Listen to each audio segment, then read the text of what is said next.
গত বছরের ৫ আগস্ট ঢাকার সাভারের আশুলিয়ায় ৬ জনের মরদেহ পোড়ানো এবং ৪ আগস্ট একজনকে হত্যাসহ মানবতাবিরোধী অপরাধের মামলায় সাবেক সংসদ সদস্য সাইফুল ইসলাম সহ ১৬ আসামির বিরুদ্ধে ১২তম সাক্ষীর সাক্ষ্য গ্রহণ আজ।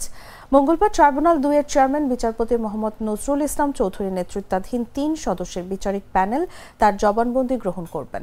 ট্রাইব্যুনালের অন্য ২ সদস্য হলেন অবসরপ্রাপ্ত জেলা ও দায়রা জজ মোহাম্মদ মঞ্জুরুল বাসিত এবং জেলা ও দায়রা জজ নূর মোহাম্মদ শাহরিয়ার কবির। এর আগে গত ২৮ সেপ্টেম্বর সাবেক সংসদ সদস্য সাইফুল ইসলাম সহ ১৬ আসামির বিরুদ্ধে ১১তম সাক্ষীর সাক্ষ্য গ্রহণ শেষ হয়েছে।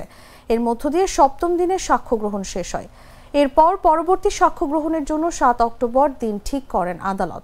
ট্রাইব্যুনালে ওই দিন প্রসিকিউশনের পক্ষে শুনানি করেন প্রসিকিউটর ফারুক আহমেদ এবং সাইমুম রেজা তালুকদার। সঙ্গে ছিলেন প্রসিকিউটর আব্দুস সোবহান তরফদার ও শহীদুল ইসলাম।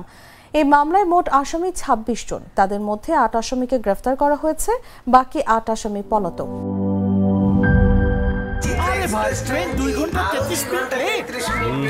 ৩ ঘন্টা ৩৩ মিনিট। শোনেন, আপনি একটা ডিস্টার্ব। আরো ৪ ঘন্টা ৩৩ মিনিট। শুনলেন? আরো ৪ ঘন্টা? এটা কোনো কথা? সময়টা দৌড়াবে। প্রাণ ডাল মুঠোয় মুঠোয় সময় পার।